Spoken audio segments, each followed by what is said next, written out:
Can I tell you something? You guys are actually selling me on this movie right now. Man, no. That's the trick, though. That's the trick. I'm glad I'm selling you on this shit because I'm happy that this shit exists.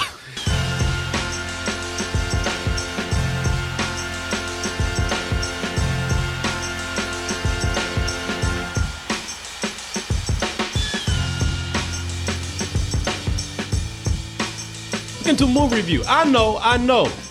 It's not the movie review extravaganza. It's on a Sunday. It is not Wednesday. But y'all know how these summers are. These movies start coming out so quickly, so fast, so on top of each other. And just so happens that there was a movie that came out not too long ago. And it was a movie that I just said, it's a small film. Ain't nobody gonna really talk about it. Ain't no big deal. Going up against the movies going up this week, ain't nobody gonna even see it. And no one did see it. But everybody's talking about it. The people who saw it can't shut up about it. Can't shut up about it. They say if you see only one motion picture this summer, try to make it this one. Actually, don't. See something else. But if you see a second movie this summer, try to slip this one in. They say that. Now, and then here's the deal. And people even say, I don't even know how this movie got made. Give you a little background. Colin Trevorrow. Is it Trevorrow? Trevorrow, I don't know. Hell, yeah, nobody really knows this guy's name yet. Not a full household name, but you know what he's done. Did that Jurassic World, 2015. That was the second highest grossing movie that year. Ugh. I know, Martin.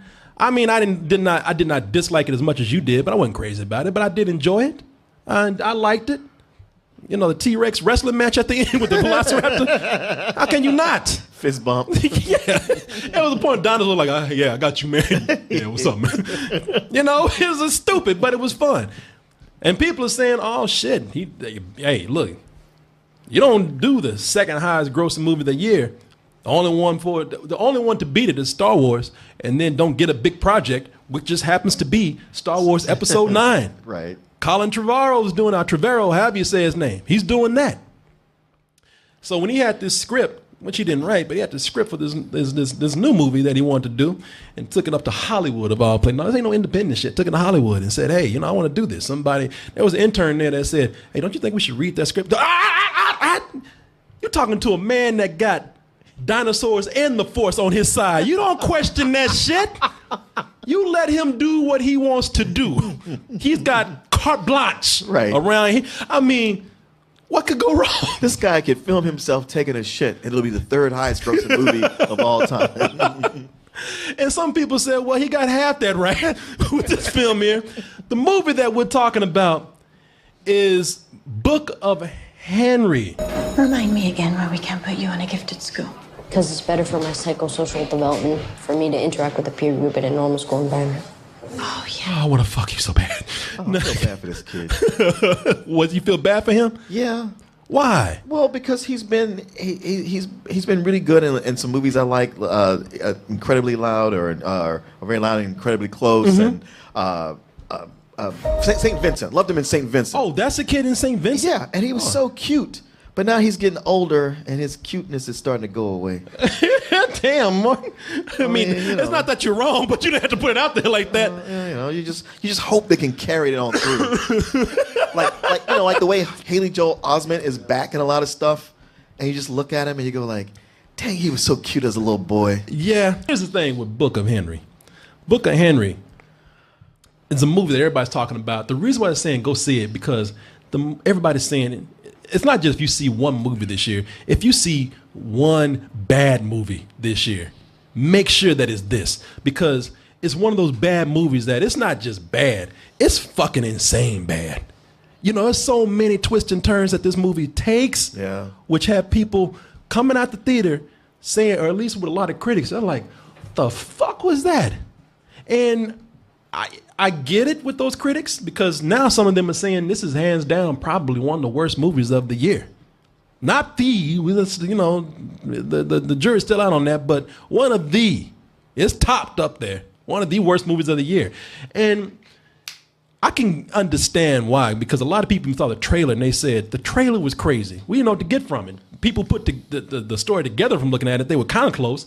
You got this kid, Henry, who's a genius, who pretty much takes care of the family, and it's kind of works as a family film until he sees something happening next door that puts the movie on a dark turn and makes the movie something completely different by the end. Actually, a few things by the end of the movie. And when I saw this, I said, you know what? Because I already told Martin. I said, hey, Martin, I hinted to him. I said, hey, man, I'm going to see Book of Henry. And Martin pretty much typed in. He said, Godspeed, which translation means fuck you. I ain't seeing that. So I said, I ain't seen this shit by myself. I'll tell you that much. Thank God we got an intern. I said, you get your ass up in the morning and go watch this. Y'all don't give a fuck if you don't review it or anything. So I ain't watching this shit alone by myself. And plus, if it's as crazy as it sounds, I don't want Martin sitting up here saying, oh, man, it can't be that crazy. I want somebody here to back me up. Juliana, why don't you come on up? With this movie, it's not a full-blown... Now, Transformers, that's a full-blown, explosive, crazy... What the fuck is this? Mm-hmm. Not this right here. This is a very quiet, slow, and steady film. And I would even say for a lot of it, you're sitting up there smiling, you're nodding your head, and you even kind of going with it. What's that? It tricks you. It kind of tricks you because you're sitting up there and it's like, I don't see what everybody was. What the fuck just happened? It catches you. Now I have to say that, you know what? That's kind of cool because it's a genuine twist.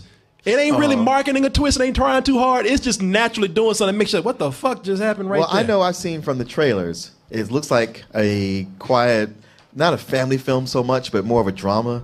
And then I see Naomi Watts with a sniper rifle. Yeah, that's what got people like, what's going on right here? Well, here's the thing with the movie, man. It's like it wants to be a kid's film. Okay. And when it starts out, you soon realize like this is soon after the credits start, it has a feel like the Goonies. And it's like you're watching the Goonies, but it's the Goonies mashed together with Rear Window. And it's the Goonies if one of the Goonies didn't go on a treasure adventure or anything like that. He tried to solve a rape case. Okay. You know, it's right. And the movie starts out so much like a kid's movie. It's got Henry playing with his little brother. They're doing it in a way where it feels like not just a kid's movie, but a cartoon. They got plungers and they're playing with each other, crossing the floor. And every time that plunger goes, like, and it's like, man, okay, this is really lighthearted right here. You know, and it's also one of those kids movies where they got that treehouse that never existed in anybody's backyard. Sure. Especially something like that. That's a fantasy kids movie right there. Yeah, because it would take thousands to build that. Yeah, that's what I'm talking about. First of all, I ain't never seen a treehouse in my life. I thought treehouses was something that just existed in movies. In movies, yeah. If I had asked my dad to build me a treehouse, and any of my friends would be like, you got a goddamn house. You better get the fuck out of here with that. I'm paying a mortgage. You asking for a fucking house and a tree. I thought white kids had tree houses. I would go to my white friends. I'm like, man, why do I want a fucking house and a tree? You see my house? My house is nice. What the fuck I want that for? And this is not just a tree house in this movie. That is a house. Yeah. That shit would build in the market for $500,000. Yeah, you're right. Because I had that show, Tiny House, on TLC or one of those channels. Where people pay tens of thousands of dollars for one of those. Yeah. This is a fucking honeycomb hideout right here. Shit, you know? They also were insinuating that he was the one who built it, and it's like, okay, this kid's smart, but he's what, 11? He's 11. 11. Henry is 11. I could barely tie my shoes. Like, no, I can tie my shoes. But like the insinuation that like, oh, this is just part of his mind, this creation. I was just like, this is too much. No. I mean, granted, he's a genius. He could figure out how to do it. But not there how was to like a door from an old time fire truck. What's I'm saying? Like I don't know how he would get all those materials. No, exactly. unless he's a kleptomaniac or something too, and just going around town stealing shit. Listen, why don't you put some of that energy towards helping pay this mortgage? Yeah, it's a fucking better house than they live in out there, and that's just his hanging house. He's like Snoopy. And when you go in there, that shit is like the Doctor Who TARDIS and shit. Right. That shit is a mansion when you go in. This shit is already kind of stupid, but they say, you know what? They say, yeah, it's a fantasy, sure, but when you get into the movie, that treehouse, that's the least of it. Because Henry is such a genius. Henry does everything. None of these adults in this town are near the man or the adult that Henry is. Henry, and that's one of the things that really brings the movie down is how smart Henry is. Henry is a family accountant. Hey, Susan? I guess I could just set you up with direct deposit if that's easier. I don't know. I'll have to ask Henry. You have to ask your 11-year-old? Did our financial Did I say that out loud? in the mail today? Yeah, I forgot to give it to you. And Henry's always like, you fucking adults, man. He's always got this look on his face like, if I wasn't taking care of this family, they would be dead. Right. They overcompensated a lot too. Like they had the mom doing like childish things that you're like, you're the single mother of 2 kids. Like, yeah. Why are you letting your kid do your taxes and your credit report while you're playing video games? Fucking around on the video game. Yeah, fucking around on video games. I can't. Video games. She's playing video games. A lot of it. It was a lot. And meanwhile, Henry's not just she's playing video games while Henry's just not doing the finances. Henry is killing it at the stock market. Killing it at the stock market, man. Even tells her like, we ain't gotta work. She's like, oh, but I like to keep busy. Why? Because you do everything in the house. But it don't stop there. Henry is a private detective. He goes around town doing, he doesn't take any cases, but he's doing shit that detectives do. I'm sure if he wanted to, he could solve more cases than the police department. And he might as well be part of the faculty at his school because they don't treat him like a student. They treat him like another teacher. Like if something ain't happening that Henry don't like, or something happening that Henry don't like, he'll bust down the principal's office. God damn it, Janice! This is not gonna fly. And Janice is like, oh shit, my hands are tied, Henry. It's like, wow. Is this the Twilight Zone? This kid is just running the fucking town? Can I tell you something? You guys are actually selling me on this movie right now. Man, no. That's the trick, though. That's the trick. I'm glad I'm selling you on this shit because I'm happy that this shit exists. It's some shit that just Hollywood every now and then gets it right, even when they get it wrong. This is some shit that Tommy Wiseau would do. This is some shit that dude that did Fateful Findings would do. But somehow it found a Hollywood budget. I hate that whole thing of the genius being good at everything. Sure. And he's that precocious genius where, that precocious kid where I know more than anybody, any adult right here. And the reason why that's so bad is because that's just that they do that for cheap laughs. Most of the laughs in the movie come from him being so smart and being like, look at these dumbass adults right here. And that means that the adults, they don't have any development because they're just there to be stupid, Sure. just so Henry can look good. And we can just get some cheap laughs from that situation. Maybe there's a chemical plant in their town. And it's been They want to set up that such a dynamic that the adult characters, they don't have. They're flat. They don't have any kind of dimension to them. They don't have any depth to them. Like she said, and thank you for mentioning it. Naomi Watts is the mom who's using a vibrator apparently in this picture right here. Well, I got time. Henry does everything. Yeah, shit, Henry might have built that vibrator she's using right now. No, Mom. You can do much better than this. But yeah, they want to set up this dynamic that we already got that thing. That mom is not the most mature one in the house. We don't need mom playing Gears of War while Henry's doing finances. We don't need it hit that hard that, oh, look, man, the adult is the child. The child is the adult. It's like, man, that theme could have been delivered without her having to sit down and be like a 14-year-old. What's that? It was definitely overkill because like you could have I felt like you could have gotten the message of him being a genius without having to dumb her down that much. The other adults in here, like you have Sarah Silverman. She's in the movie. right. She's just there for comedy relief, really. Okay. And even her comedy, their comedy is, she has her thing going on, this banter where I'm going to say something shitty to you and you're going to say something shitty to me. And pretty much that's the extent of her character. I think you'd be able to retain at least one simple name somewhere beyond that haircut. Nice goggles. They go well with your misshapen head. Don't you two start already. Fuck you. But they go further with this.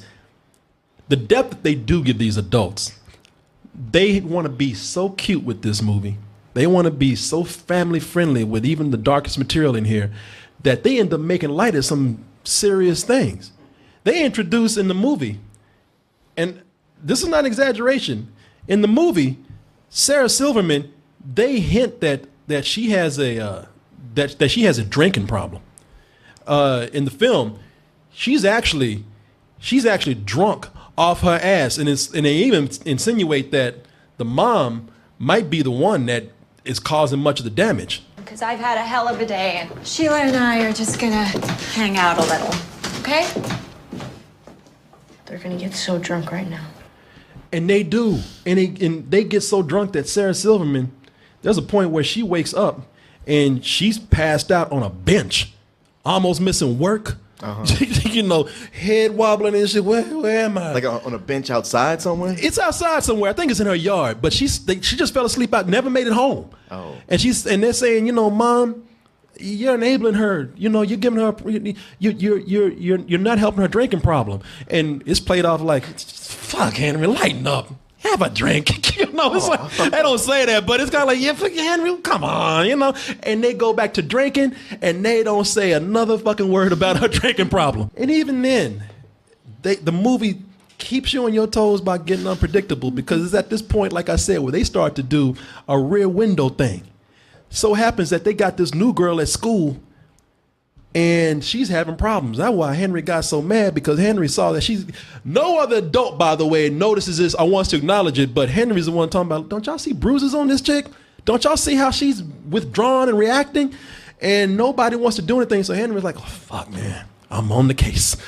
You know, Henry on the case. There was even a part where Henry saw a dude beating up his girlfriend in the store. You thought Henry was going to pull his shirt back with a big H on it and be like, turn to a superhero. And it's like, why not? Super Henry. He does every fucking thing else. But Henry's like, okay, well, it's a good thing that this girl lives right next door so I can spy on her and figure out what's going on. And even, and it's not something where it's just abuse. It's something where they insinuate that this is pedophilia going on. Ooh. That this dude, and it's Dean Norris who plays the father. Oh, I'm sorry. He plays the stepfather. Oh, it's always got to be the stepfather. Because, you know, if it was the real father, then we couldn't get that PG-13 rating and do this nice, wholesome family film that we got. Out of all this crazy shit that goes on, they say, oh, hold on, you don't think we can get any further. And this is where it's going to be a little bit of a spoiler. So please don't go any further if you don't want to spoil it for Book of Henry, because this is a spoiler review. I want you to tell me the whole movie. This right when Henry's about to make leeway on getting to this case of the sexual abused neighbor, he gets a tumor. It was really sad. He gets a tumor in his head. Out of nowhere, but it was so sad. It came out of nowhere. It's just he got through doing some. He was about to crack the case. He's like, I earned this sleep this night, and in the middle of the night, Mom, his little brother, Mom, and they go to the bedroom and Henry's on the floor. Aww. He's got convulsions and shit. He's down there shaking, and they take him to the hospital. And Henry's like, "Give it to me straight, doc." And he has a tumor. And what's that? Lee Pace. Lee Pace. That's the actor who played the doctor. Oh, okay, Lee Pace. Yeah. Oh, I thought you were talking about a condition. It didn't sound like that. Yes. He had Lee Pace. He's got Lee Pace. Oh, and then what's so funny about that is that they tell Henry, they say, look, you're gonna die. They go and they don't want to say it at first because they want to break it to him gently. But Henry's like, look, man, give it to me straight, doc. I can take it because, of course, Henry's smarter than the doctor. He's doing his diagnosis to the doctor. He's showing them how to do their job. He even knows more than the doctor. Make the incision here. Yeah. And he's like, hey, look, doc, it's all right. He tells his mom, and they spend the rest of this movie in a real heavy-handed fashion, or at least the rest of the movie that we have with Henry. With mom crying, the little brother crying, them laying on real thick, oh, poor Henry, right up to the really corny death with Henry. I just want to see the sky, the sunshine. I was like, I couldn't believe it. There was so much buildup, and then all of a sudden, he starts freaking out wakes up. It's like, oh, I just want to let me see the moon. I have to see the sky. At first I thought he was freaking out, like maybe he went blind or something. Like, okay, is this going to be like a gradual death or is it going to just happen? Well, it just happens because he turns over in his mother's arms and goes, Yeah. and literally falls. Rosebud. Man, yeah.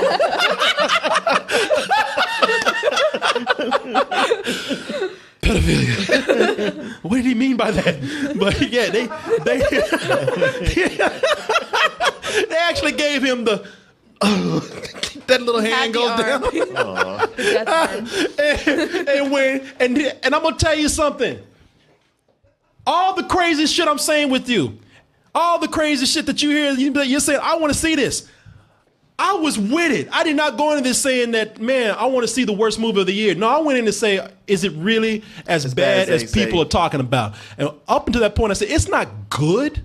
And there's definitely some terrible moments. However, I was admiring this movie.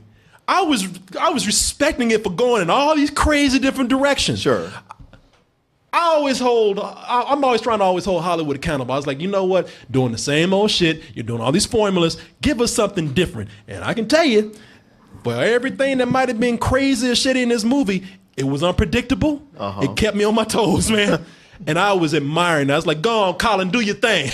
Don't let them talk. Don't let them talk shit about you, man. You got this. You got this. Go on, boy. Let them talk shit about you. I got your back.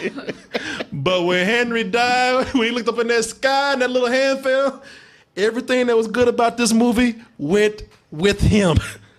Cause the boy in this movie. Now I know you talking about my man. Yeah, he got a little case of Gollum going on right there. But the thing with But him, I like that kid a lot. No. Jaden Lieberer is his name. And as Henry, I don't like the type he plays, but I thought that he was very good. For an 11-year-old kid embodying the maturity of an adult who has all that responsibility, nailed it with that kid, man. That kid was amazing. And he's so amazing that he was the one holding this movie down. I don't know if you agree or not. No, I totally agree. I thought like there were times where I'm like, okay, you're playing the typical like too smart for everybody else kid, but he was playing it really well. Like he was endearing and I liked him, and yeah, he did a great job, I thought. After Henry dies, it gets extremely dark. And it takes it's so wild right here that this should be the best part of the movie, because when Henry's gone, it turns out that Henry left a journal for his mother or anybody he can trust. Since his work couldn't be completed on how to take care of the situation with the neighbor, he wrote a journal with every detail instructions on how to not only break the case but kill the neighbor, because the neighbor is the police chief, and he has the police chief. He ain't nobody gonna go after him. Right. He's got the town on lock. So he says the only way to stop this dude is to kill him. And I left detailed instructions on how to do it. This should be the most batshit insane part of the movie that makes this movie great. You know what I mean? It should be so insane that we should have even a better movie before Henry died. But it's at this point that everything that was wrong with the movie gets worse. And some things even happened early in the movie that seemed like it was setting up for something good is also revealed to be bad. For starters, in this, there's a point in the movie where, since Henry's gone, not only did he leave a journal, but he also left the audiobook version of it.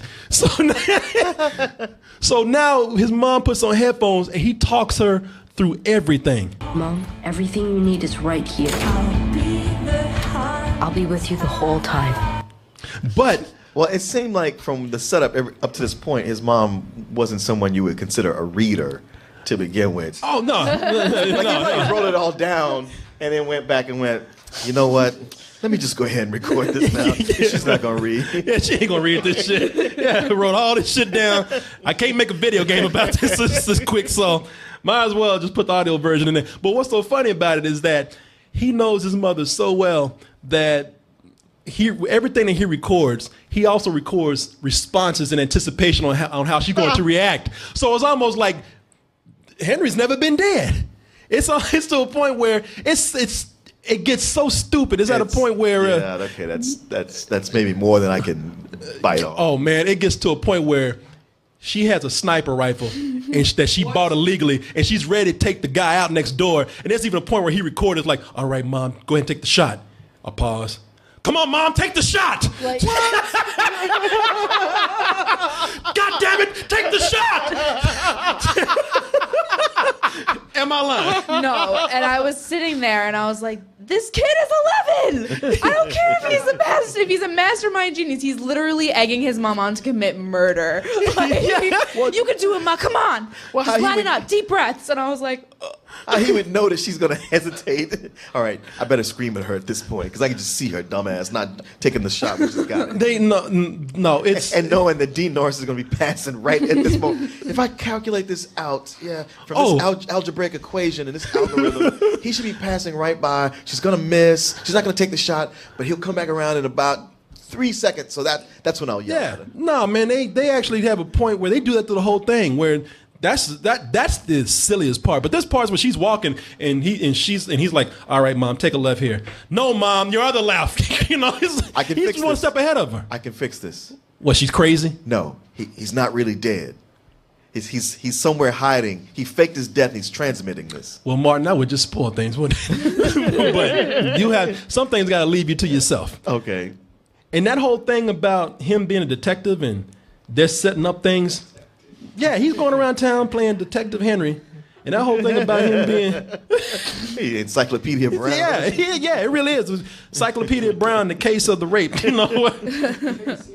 And no, this whole thing where his mom bought this illegal weapon. Well, before when I was telling he was a detective, turns out that he went to a gun store because we didn't know what he was doing. We were like, man, what's this mysterious thing that Henry's doing? He goes to a gun store and just happens to sneak in randomly right at the moment that there's an illegal gun transaction going on, and that's why he's writing notes about it. So in his journal, he's like, "Well, Mom, if you want to buy a sniper gun illegally, I just happen to know how to do it." So okay. It's these plot holes, these laps of stupid logic that happen in the movie where we were kind of letting it pass before. Nah, not now. No, it's just these things are too glaring. You think they got to a point where they're like, well, listen, if you let it slide this long, then this little bit extra ain't gonna be that much.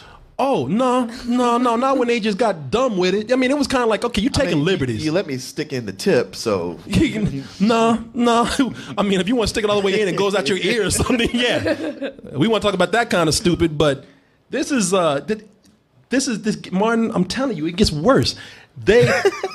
This whole thing that they have for her to do, and this is where this is why a lot of critics are probably mad. This whole thing where she's going to kill this neighbor next door, they try to do some Hitchcock tension setting up by having the whole thing be done while in the background there's a talent show going on at the school, an elementary school talent show. Okay. Yeah. So you want to know how that's set up? Is it part of her alibi? It's part of her alibi, but also they try to set up the rhythm to build up tension with parts of the talent, because during this talent show, it's just by being a talent show in a movie. They do a lot of the really bad cliches now that you see with a talent show. Sure. Anytime a talent show comes up in a movie now, what you're going to have is you're going to have that unsuspecting goofy white kid who comes up and raps. Right. And drops the mic. Right. Which is insulting because all the black kids are like in the background of the movie, except for that one black kid, this black girl who has to get up, and being as a black girl, she has to sing an old Negro spiritual. Oh. She sings Amazing Grace. I knew it. Yes. I fucking knew it. She's singing it back. And why are they doing that? Because while she's singing Amazing Grace, Mom is setting up her shot. And it's like, get it? This is a deep soul searching, defining moment for her. And fuck that talent show, because they, as a whole, man, you can tell I lost every talent show I was in, but this is an elementary school talent show. Why we got 12 and 13-year-olds doing this, I don't know. It's so childish that they got one kid who gets up and just burps. They got other kids who get up there and do some stupid shit, but our our victim, Christina here, this girl who's I forgot who the actress is. Maddie something. Maddie Ziegler. First of all, they make sure, it's almost insulting how they do this, offensive how they do this, because they want her to stand out from the other kids so much that they got her in so much makeup that she looks like she's 21. Mm-hmm. She don't look like a little girl, it kind of looks like a woman. And they did that to make her stand out, because when she's in class, everybody just looks retarded. Because she, it's one of those, she looks so mature, Henry's so mature that all the other kids sitting in class with the mouth open and shit. Yeah. And during this talent show, you got all this dumb shit going on with all these kids that had no talent. But when Christina gets up, Christina does this beautiful dance, ballet dance that rivals any dance company troupe, or at least any girl who's in college that's at a dance academy. Right. And her dance is so beautiful that it makes the principal tear up with joy. And also was the principal that didn't believe Henry about the bruises. And it's at this moment she's like, I really should let someone know. I was waiting for that dance scene because Maddie, what was her last name? Ziegler. Ziegler is a dancer. She was from Dance Moms, and she's like the one. She's in all like of Sia's music videos and like all that stuff. So she's a good dancer. I was like, this bitch is gonna get a dance scene in this movie. I'm waiting for it. And then it was that. And then the principal's literally like, she is being abused by like the pain and the passion in her dance. And that's when she goes to the police. And I was like, is this for real? This has been weeks that kid came to you. That principal would go to jail. That principal been told for weeks by Henry. It's like, that's when he came. He's like, God damn it. She's got bruises. She's mentally withdrawn. Also, you're not going to do anything. Neighbor. But it was such a beautiful dance. Yeah, the minute the principal finally reported that, their question would be, how long have you known about this? Yeah. Well, it was mentioned to me by this kid about a year ago. Well, Henry's dead, so she has it off. She's got a hook. She's off the hook on that one. You just say like, oh, I don't know. Yeah. I just heard about it. But all this common sense shit that she's been told, but this wonderful dance right here, I realize now that this girl is hurting inside. And while mom is setting up, they also got a tap dance sequence going on. I'm like, wow, man, this shit is bad. So is it a beat the clock, kill the neighbor, and get back to the talent show before anybody notices that she's been gone? Yes. Yes, exactly, Martin. Exactly, Martin. And even during that last moment when she's about to pull the trigger, like I said, all this dark material, it doesn't work because the movie's trying to be so cute through the whole thing. It's one thing to go in there and say, I want to try something different in tone and switch my tones around.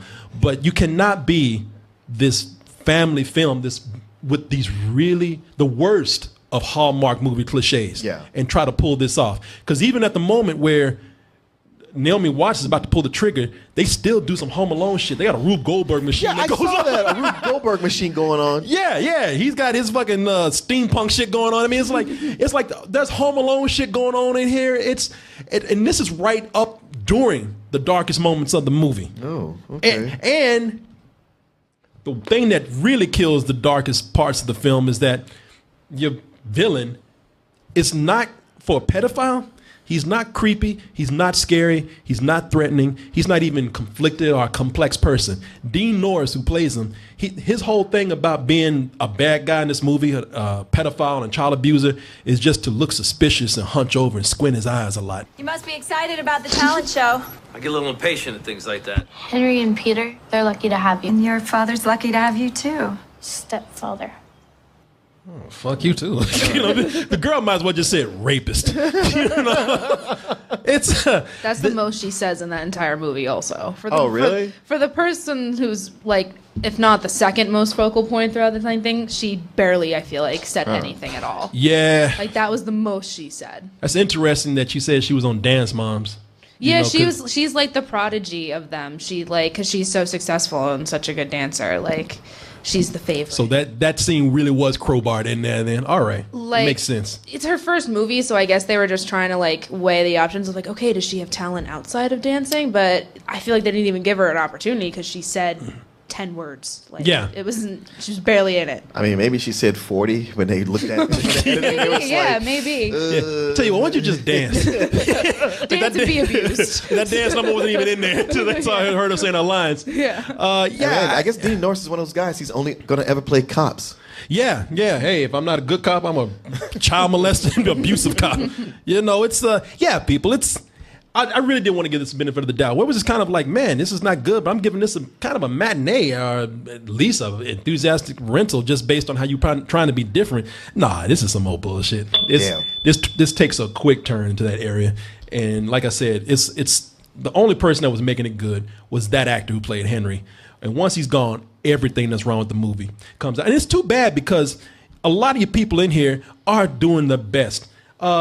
Naomi Watts. She's actually good in the movie, but they're so busy making fun of her, she's having a mental breakdown in the movie where she's about to harm her child.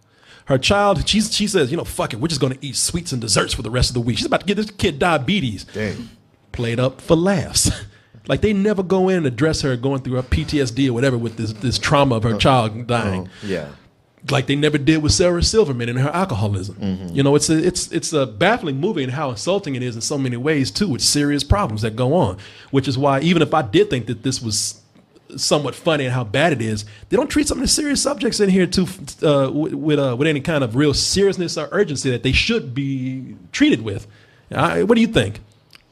No, I completely agree. I think the first half I was pleasantly surprised by how, because the things that were happening and the twists or just the way things were being acted out, I was like, okay, these actors are doing a pretty good job, the kid's doing a good job. You know, I'm not angry at where things are going, but then once he died, it was just it went in so many different directions, and it didn't know how to handle the drastic tone shifts that it was trying to do, and it just fell apart. I didn't think the second half ruins the whole thing for me. Yeah, what would you rate it? Well, I was at first going to give it a matinee based on the first half, but I'm between a rental and some old bullshit because it was just pick one. I'm in between because it's not the worst thing I've ever seen, but it was definitely you had the opportunity to do something better. We don't do no tweens around here, Juliana. You got to pick one. Some old bullshit. Curious. Why would you even lean towards a rental? Because because the first half isn't that bad, so I want to give it some kind of semblance that if you don't care about finishing a movie, then yes, watch the first half. But you get to a certain point and you turn it off. Yeah. Okay, but it really is. It's just bad. First lesson of your internship. Give it to me. Give no pity fucks. Okay. You know, go in. Go in on something. Okay. Yeah, no, don't be soft. Okay. And there's a hard business here. This business will tear you apart. Okay. Got to be hard. yeah, Mr. Tie Time. That's different.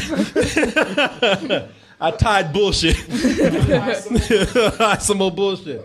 Well, then I firmly give it some more bullshit. All right. Don't firm. See it. Yeah, firm. That shit came out firm. Nice. All Clenched right. my fists. I don't know. I want to see it now. Wait till it come in. No, turn it off. You really do have to see it to believe it, but don't go out your way. Okay. You just let it happen. All right. You know? Let the movie sexually violate you. Just let it happen, Martin. Just lay down. Don't turn the channel when it comes on. Shh. Just go with it.